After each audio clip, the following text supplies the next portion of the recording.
Guys, ഞാൻ ആദ്യമായിട്ട് ക്രോഷ് ചെയ്യുന്നത് ഒരു 5 മാസം മുന്നെയാണ്.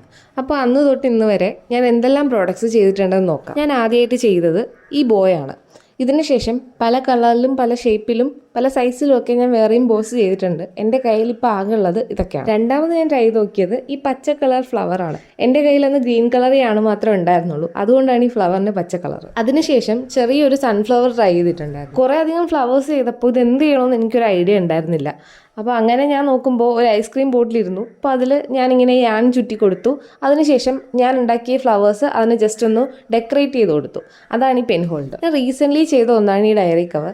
ഞാൻ ചെയ്തതിൽ ഏറ്റവും എസ്തെറ്റിക് ആയിട്ടുണ്ടെന്ന് എനിക്ക് തോന്നിയിട്ടുള്ളത് ഈ ഒരു പ്രോഡക്റ്റാണ്. പിന്നെ എനിക്ക് അത്യാവശ്യം ഇഷ്ടപ്പെട്ടതും സമയം കുറച്ചെടുത്ത് ചെയ്തതായിട്ടുള്ള പ്രോജക്റ്റാണ് ഈ ഫ്ലവർ ബുക്ക്. ഇതിനിടയ്ക്ക് ഞാൻ കുഞ്ഞു കുഞ്ഞു സ്റ്റാർസ് ചെയ്തിട്ടുണ്ടായിരുന്നു. പക്ഷെ അത് എന്ത് ചെയ്യണമെന്ന് ഇങ്ങനെ ആലോചിച്ചപ്പോഴാണ് ഇങ്ങനെ വാൾ ഹാങ്ങിങ് ആക്കി ഇടാന്ന് ഒരു ഐഡിയ കിട്ടിയത്. പിന്നെ ഞാൻ ചെയ്തതിൽ ഒത്തിരി പേർക്ക് ഇഷ്ടപ്പെട്ടതും അതുപോലെ തന്നെ അത്യാവശ്യം സമയം എടുത്ത് ചെയ്തതും പിന്നെ കുറേയൊക്കെ മിസ്റ്റേക്ക് വന്നിട്ടുള്ളതായിട്ടുള്ള പ്രോജക്റ്റാണ് ഈ മെഷ് ബാഗ്. അപ്പോൾ ഇതൊക്കെയാണ് കഴിഞ്ഞ കുറച്ച് നാളുകൊണ്ട് ഞാൻ ചെയ്ത ക്രോഷ്യ പ്രോജക്ട്സ്.